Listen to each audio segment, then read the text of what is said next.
Wakenya wameanza kuuliza maswali mazito sana. Kwa nini Marekani inataka kujenga kituo cha quarantine ya Ebola Kenya? Kwa nini si Marekani yenyewe? Na je, mabilioni yaliyotajwa ndio yalifanya serikali kukubali haraka hivyo? Leo tunaenda ndani kabisa ya sakata hii ambayo imezua hofu, hasira na mjadala mkubwa sana nchini Kenya. Karibu sana kwenye Mr. Zack.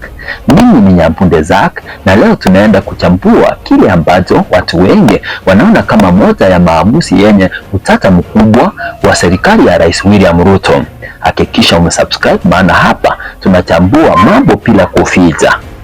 Kwa siku za hivi karibuni, taarifa zimeenea kuwa Marekani ilikuwa inapanga kutenga kituo maalum cha quarantine ya Ebola nchini Kenya. Kwa mujibu wa ripoti mbalimbali, kituo hicho kingetumika kuwahifadhi au kuwafuatilia watu waliokaribia ugonjwa wa Ebola kutoka maeneo yaliyoathirika zaidi kama Kongo na Uganda. Lakini jambo lililowashangaza wengi ni kwamba kabla hata wananchi waelezwe vizuri kuhusu mpango huo, serikali ya Kenya ilionekana tayari kukubaliana nao.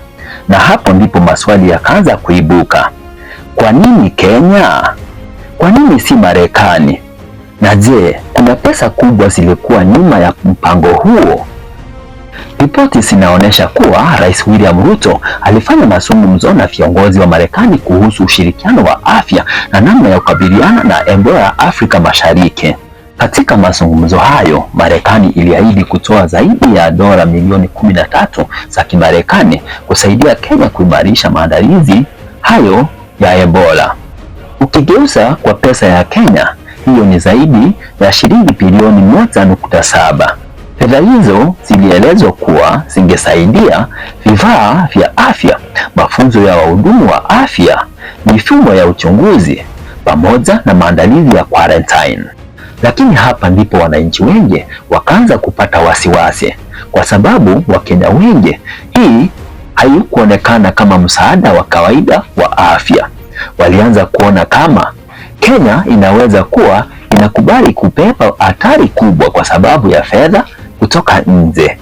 Na wengine wakaanza kuuliza, je, usalama wa wananchi umewekwa nyuma ya pesa?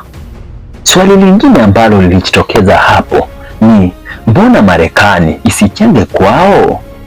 Hii ndiyo swali kubwa ambalo limekuwa kila mahali mitandaoni. Kama Marekani ina hospitali za kisasa zaidi duniani, kwa nini wasiweke kituo hicho kwao? Kwa nini waione Kenya ndiyo mahali mazuri? Ripoti zinaonyesha Marekani ilikuwa haitaki taharuki ya Ebola ndani ya nchi yao, kwa sababu historia inaonyesha hata ufumi mdogo wa Ebola, Marekani huibua hofu kubwa kwa wananchi wao.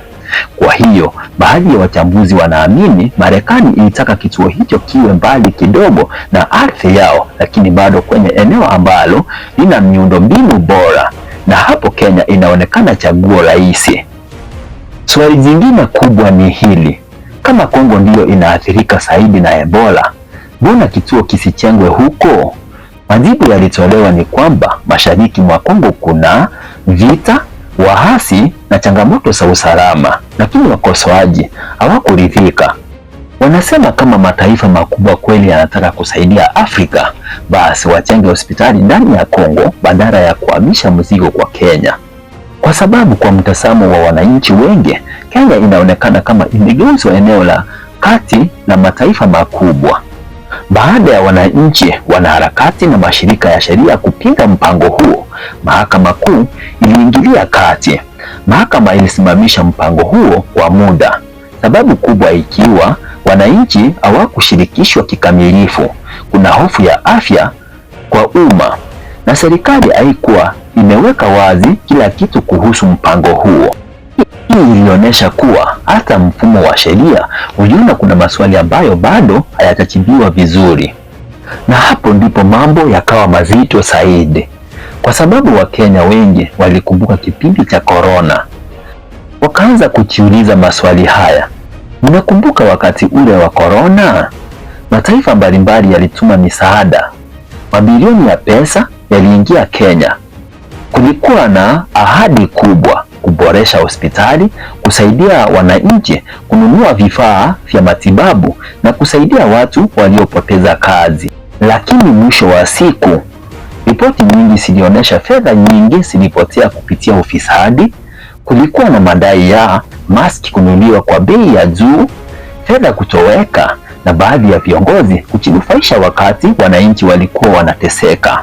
Na ndiyo maana leo hii Wakenya wengi hawaamini kirahisi, kwa sababu wanasema tuliona korona ilivyotumiwa vibaya, sasa hii ya Ebola je? Saa hii Wakenya wako na hofu kubwa. Leo hii watu wengi wanaogopa vitu viwili vikubwa. Kwanza, wanaogopa Ebola yenyewe, kwa sababu ugonjwa huu una historia ya kuua watu wengi na kusababisha taharuki kubwa. Lakini pili, wanaogopa viongozi kutumia mradi huo kwa maslahi yao wenyewe. Na hiyo ndio sababu mjadala huu umechukua uzito mkubwa sana Kenya. Mpaka sasa mpango huo umesimamishwa kwa muda na mahakama, lakini maswali bado yako. Je, Kenya ilikuwa inalindwa ama ilikuwa inatumika kwa maslahi ya mataifa makubwa? Je, pesa zilikuwa mbele kuliko usalama wa wananchi? Na je, historia ya korona imefanya Wakenya washindwe kuamini tena viongozi wao? Haya ndiyo maswali ambayo wengi bado wanatafuta majibu yake. Twende kwako mtazamaji. Unadhani serikali inafanya jambo sahihi kukubali mpango huu wa Marekani? Ama Wakenya wana haki ya kuogopa baada ya yale yaliyotokea kipindi cha korona? Andika maoni yako hapo chini. Usisahau kusubscribe kwenye Mr. Zack kwa uchambuzi mkali, taarifa moto na makala ambazo zinaenda ndani kabisa ya ukweli. Mimi ni Nyapunde Zack na tutakutana tena kwenye makala nyingine kali zaidi. Asante kwa kunitegea.